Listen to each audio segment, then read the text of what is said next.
Detection of crime branch police station Rajkot શહેર ખાતે ગત 29/3/2026 રોજ એક 316(5) અને 3(5) એટલે કે ગુનાહિત વિશ્વાસઘાત તેમજ જીપીઆઈડી એક્ટ મુજબનો ગુનો દાખલ થયેલ હતો. એમાં ગુનામાં હકીકત એવી હતી કે મિશા ઇન્વેસ્ટમેન્ટ નામની પેઢી જે દુબઈ ખાતે રજીસ્ટર્ડ હતી, એમાં ઇન્વેસ્ટમેન્ટના નામે લોકો પાસેથી પૈસા ભેગા કરવામાં આવેલ હતા અને પછી એને ઊંચો વળતર આપવાની લાલચ આપી પૈસા લઈને આરોપી નાહી ગયા હતા. તો એમાં અમારા પાસે જે ભોગ બનનાર આવ્યા એને 1,74,93,000 રૂપિયા એ પેઢીમાં ઇન્વેસ્ટ કર્યા હતા અને એની બદલામાં એને 26 લાખ વળતર આપ્યો હતો અને પછી આરોપીઓએ પોતાનો ફોન બંધ કરીને ભાગી ગયા હતા. તો એમાં કુલ 4 આરોપી છે. એ પૈકી અરવિંદભાઈ લાલજીભાઈ ખૂંટ અને ગોરાંગ મનસુખભાઈ ખૂંટ નામના 2 આરોપી જે છે એને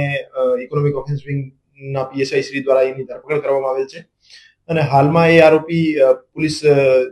રિમાન્ડમાં છે અને 3 દિવસના એના કસ્ટડી મેળવવામાં આવેલ છે અને આ સિવાય જે 2 નાસ્તા પડતા આરોપી છે એને પકડવા માટેની તજવીજ અત્યારે ચાલુ છે. એમાં એક મિશા ઇન્વેસ્ટમેન્ટ નામની એક પેઢી હતી જે દુબઈ ખાતે રજીસ્ટર્ડ હતી. એમાં ઇન્વેસ્ટમેન્ટ કરશો તો તમને ઊંચો વળતર મળશે અને એને મંથલી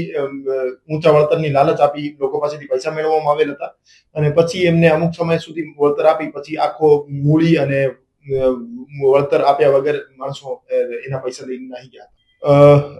હજુ સુધીની જે તપાસ છે એમાં 15 જેવા બીજા માણસોના નામ અમારા પાસે આવેલા છે જે એના પાસેથી પૈસા મેળવવામાં આવેલ હતા. હું તમામ જાહેર જનતાને અપીલ કરવા માંગુ છું કે મિશા ઇન્વેસ્ટમેન્ટ નામની પેઢીના નામે તમારા સાથે પણ કોઈ છેતરપિંડી અથવા ઊંચા વળતરની લાલચ આપી પૈસા મેળવવામાં આવેલ હોય તો આપ તાત્કાલિક રાજકોટ આર્થિક ગુના નિવારણ શાખાનો સંપર્ક કરો અને એમને હું સાહિત્ય તરીકે આપણે એડ કરી અને એના આરોપીઓ વિરુદ્ધ કડક કાર્યવાહી કરીશું. રિમાન્ડ દરમિયાન એક તો જે 2 બીજા